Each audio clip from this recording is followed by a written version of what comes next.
Vamos viajar pelos 5 continentes com Bruno Cardoso Reis, que está de regresso. Nos próximos minutos olhamos para o conflito militar na Ucrânia. Também vamos a Espanha, a Camp David e à América do Sul, guiados pelo Miguel Viterbo Dias.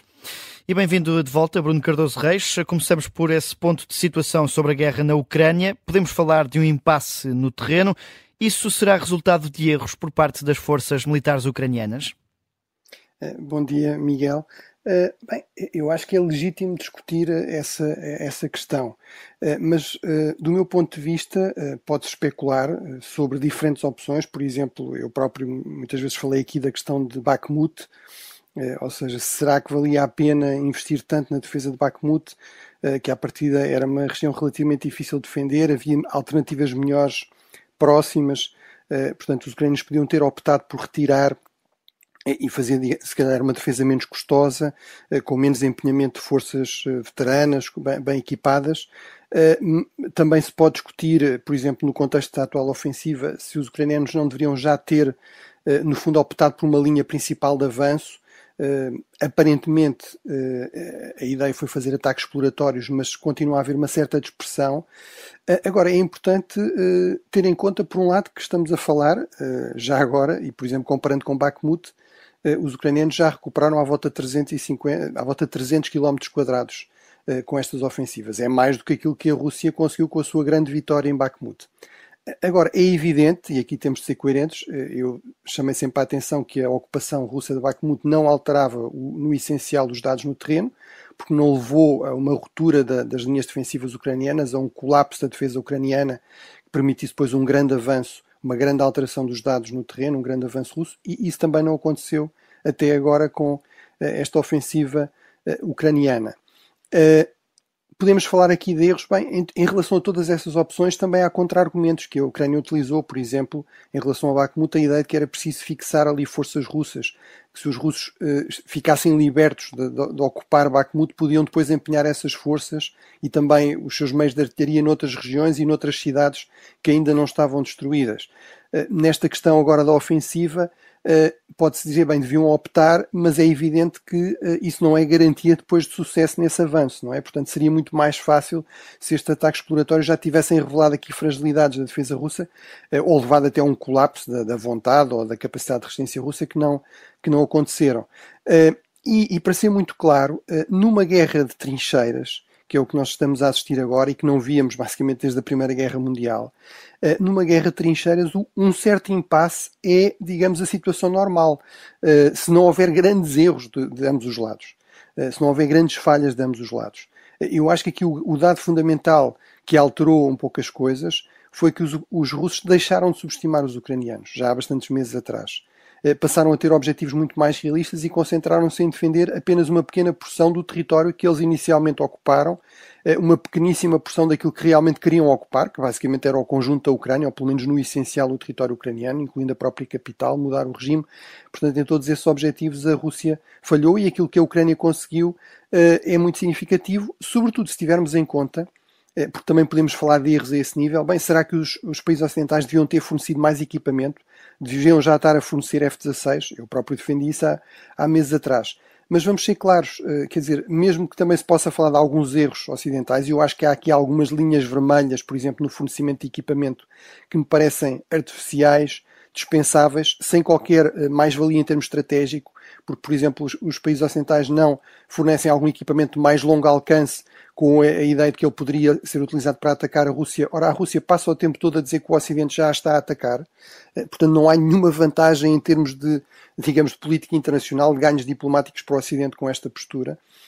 Mas mesmo que o Ocidente fornecesse muito esse equipamento, inclusive os F-16, equipamento que é, por regra, bastante melhor que o equipamento que a Rússia tem, mas é sempre uma quantidade relativamente limitada e terá de ser porque os países ocidentais também não se podem desarmar completamente. E, portanto, estamos sempre a falar de equipamento ocidental muito melhor para compensar aquilo que há na base, é uma enorme assimetria de poder que favorece sempre a Rússia em relação à Ucrânia, a começar pela própria população, ou seja, pela base, por exemplo, do recrutamento de tropas. Portanto, tudo isto, no fundo, aponta para uma situação em que, mesmo sem erros, o natural será um certo impasse. A grande questão é o que é que se fará a partir desse impasse, por exemplo, também em termos diplomáticos.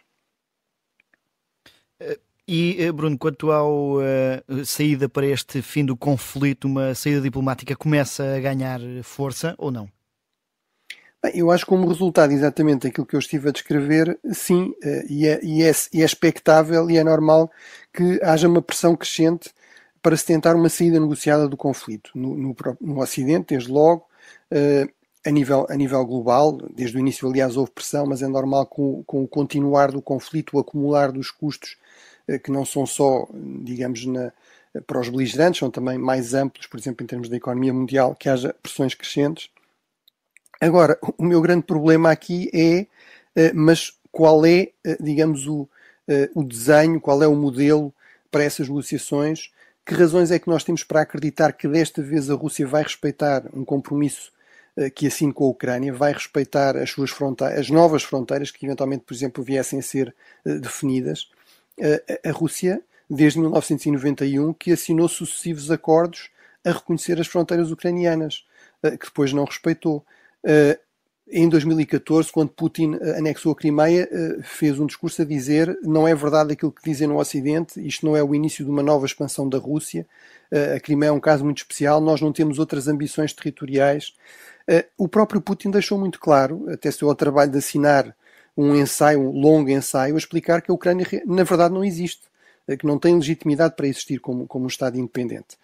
E é muito claro também que Putin, e ele é muito explícito nisso, está muito preocupado com o seu legado, e o seu grande modelo político são os grandes czares, os grandes imperadores russos expansionistas. Portanto, basicamente ele considera que o seu legado vai ser medido em função da quantidade de território que ele acrescentar à Rússia.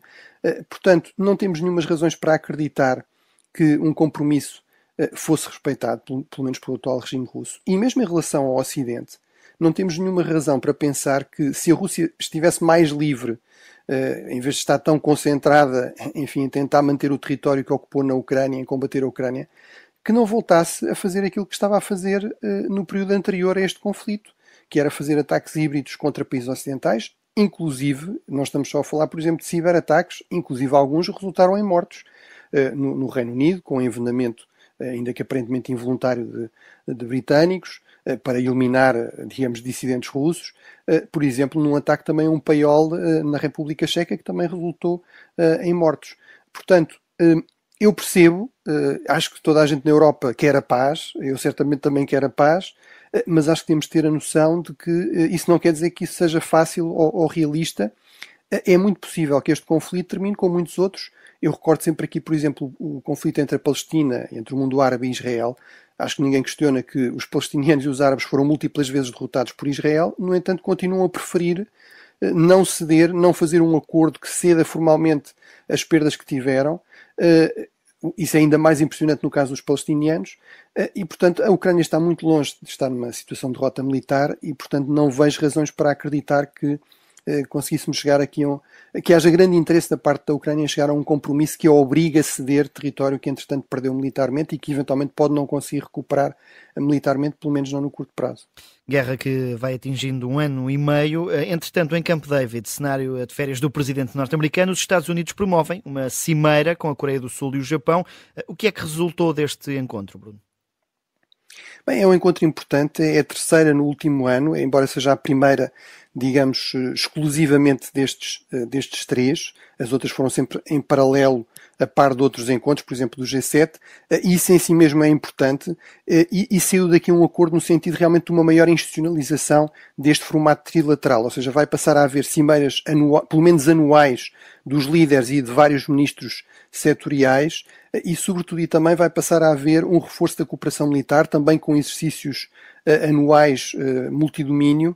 Isto é muito importante por 3 razões. Primeiro, porque mostra que há aqui uma crescente convergência, muito como resultado da ameaça da Coreia do Norte e também, sobretudo, da China.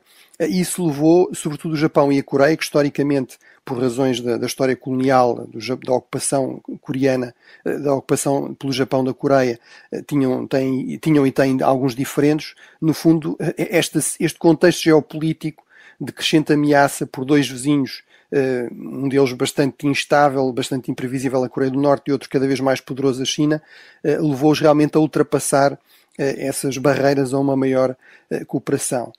A segunda é que é evidente que aqui digamos, o alvo principal é realmente a China. Ela é criticada em várias das declarações da Cimeira, a par da Coreia do Norte, e obviamente a China sabe isso e, portanto, deixou também clara a sua insatisfação com este desenvolvimento, veio falar na criação de uma NATO no espaço do Extremo Oriente, e isso na linguagem política chinesa é a crítica máxima que se pode fazer. Em terceiro lugar, um aspecto interessante é que, apesar obviamente do grande foco das declarações, das decisões ser nesse espaço do Extremo Oriente, do Indo-Pacífico, a verdade é que não deixou de haver referências também à Ucrânia, embora estes dois países tenham sobretudo dado aqui um apoio mais indireto, e eu acho que é interessante nós perguntarmos se isso não será o mais provável também no caso de haver uma crise séria de segurança nesta região, por exemplo, em relação à Europa. Se a Europa também não dirá, bem, então nós faremos o mesmo que vocês fizeram quando foi da guerra na Ucrânia, vamos dar um apoio essencialmente indireto, não nos vamos envolver diretamente. E, entretanto, no Equador, as eleições presidenciais ficam marcadas pelo assassinato do candidato presidencial, Fernando Villavicencio. Escutamos aqui em fundo um som da Associated France Press, desta agitação nas ruas depois da morte deste candidato presidencial. E que implicações é que isto acaba por ter neste processo eleitoral, Bruno? Bem, eu acho que teremos de ver, vamos ver se tem algum impacto, por exemplo, em termos de o seu substituto. Foi permitido, no fundo, a esta organização política apresentar um novo nome para substituir o Fernando Villavicencio. É também ele um jornalista, como era este candidato, muito ligado ao combate à corrupção, à denúncia da corrupção e também do peso crescente dos gangues, da violência organizada, do crime organizado.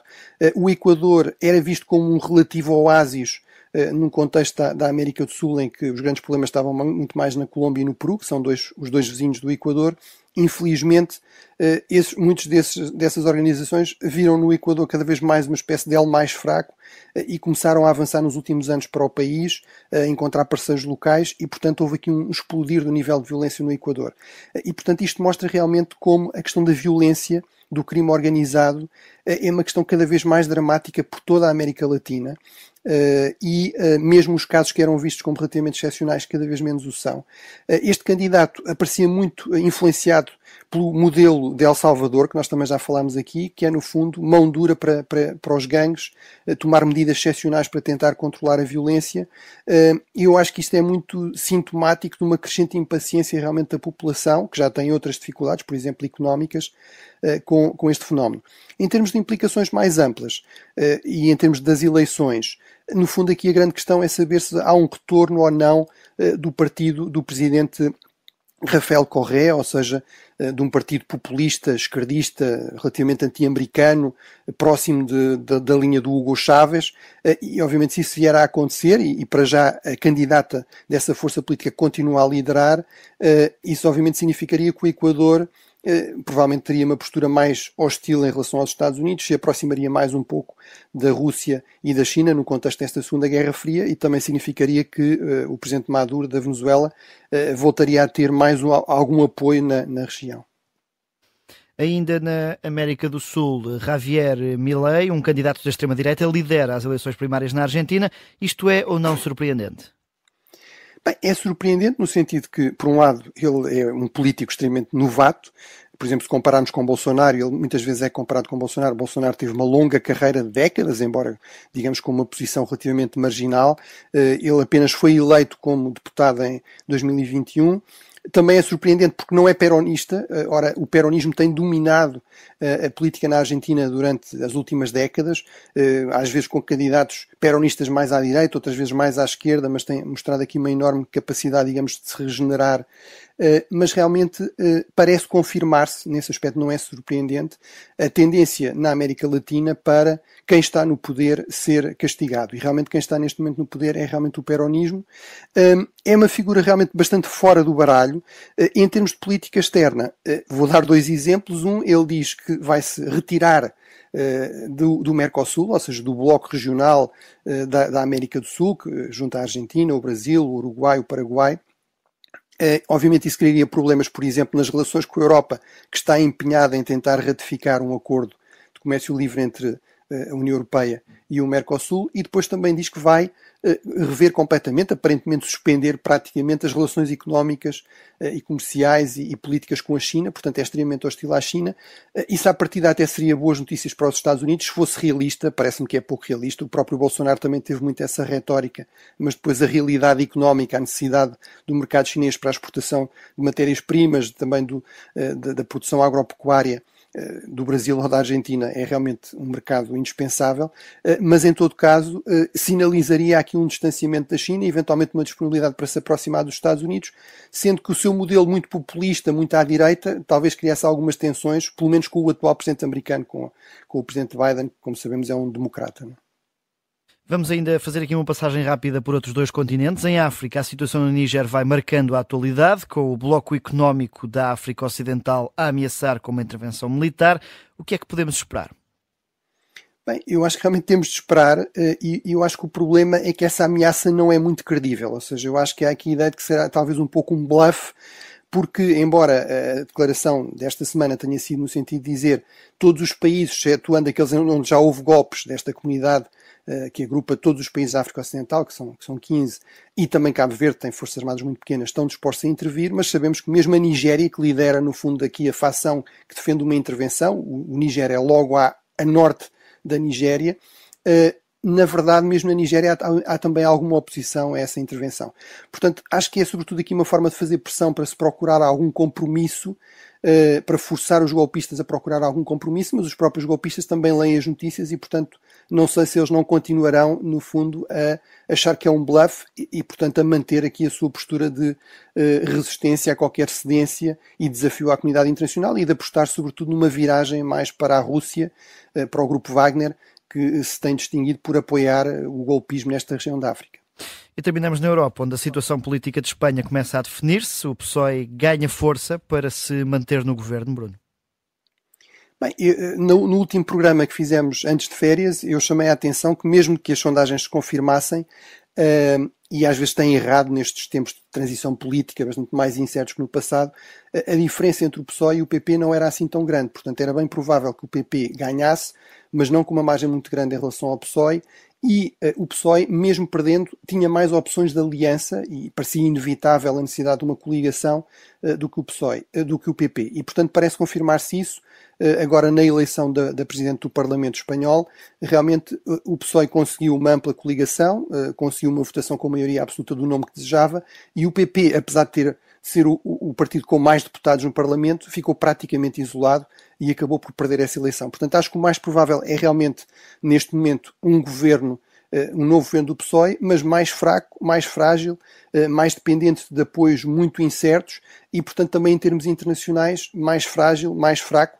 Isto já teve uma consequência no campo da União Europeia, que foi uma exigência para esta eleição da Presidente preferida pelo PSOE, foi que o governo espanhol requeresse à União Europeia que as várias línguas que existem em Espanha, o catalão, o basco e aparentemente até o galego, alguém deveria explicar que o galego é o galego ao português, deviam ser também línguas oficiais da União Europeia. Isso terá enormes custos, não é garantido que os outros países da União Europeia concordem, mas já há aqui uma implicação direta desta crise política em Espanha na União Europeia.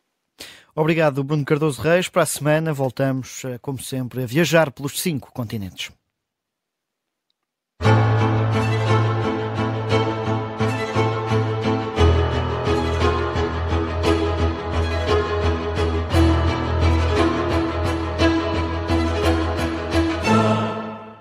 Rádio Observador.